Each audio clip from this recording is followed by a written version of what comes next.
Before the government was officially shut down overnight, we saw questionable messaging from a couple of federal departments.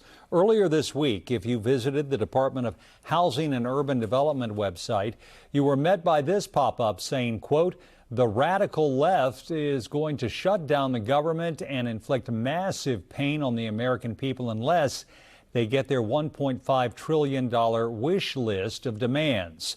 The Trump administration wants to keep the government open for the American people," end quote. Well, this morning, the website updated that quote saying, quote, "The radical left in Congress shut down the government. HUD will use available resources to help Americans in need." Last week, we also saw similar messaging in a memo from the Office of Management and Budget. It read in part, "Programs that did not benefit from an infusion of mandatory appropriations will bear the brunt of a shutdown, and we must continue our planning efforts in the event Democrats decide to shut down the government." It's those messages that have many federal workers and experts in government ethics concerned that people at these departments could be violating the Hatch Act. The federal law prohibits most civil service employees in the executive branch from engaging in some forms of political activity. It does not, however, include the president and vice president. To further explain the Hatch Act and if these departments were in violation of the law, we're joined now live by Carlton Waterhouse. He's a law professor at Howard University. Carlton, thank you for joining us tonight. Today, the Democracy Defenders Fund called for an investigation into HUD's website messages. We've also seen complaints filed by nonprofit Public Citizen over the HUD pop-up. What response do you expect to see from the White House? Well, I think this is not one of the cases where there's a blatant violation. And though they're on the boundary, I expect the White House to continue to make its political message known. And I think that because they identify Democrats in specific, it raises concerns. It's not the typical way that federal agencies act. And yet it may not cross the legal line. And so as long as they're on this side of the line, they'll probably continue to stay there.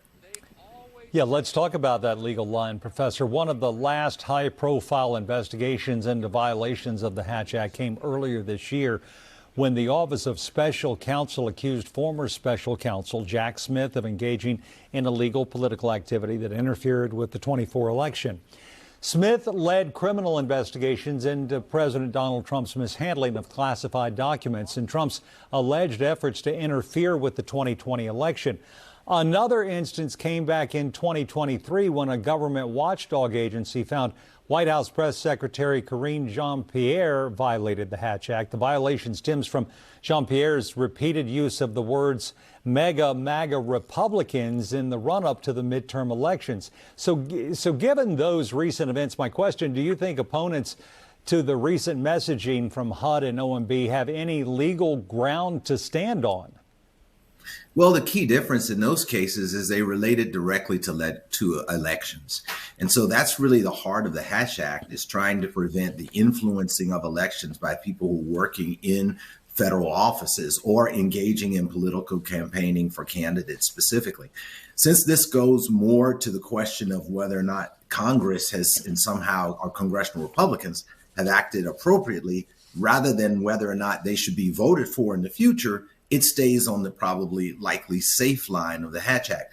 If they start to suggest that people should vote in a certain way because of this action, now that moves to the other side of the Hatch Act and stands squarely in the case of potential and past violations. And if these departments are in violation of the act, would you expect this Department of Justice to prosecute? Well, the Office of Special Counsel, which was created in the late 1970s, has a responsibility really for doing the investigations. It would probably begin with these complaints that have already been filed.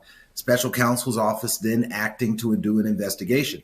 However, after they do an investigation, the president can decide that they're not going to actually take any action. It's a personnel related statute, and it really relates to fine against employees or having them removed. And so the president is the one who has the authority to make that decision. And so I don't know that we're likely to see something actually happen, even if special counsel makes a recommendation. Interesting. All right, Howard University law professor Carlton Waterhouse, we thank you for sharing your wisdom and expertise with us. We appreciate it. Thanks so much, John.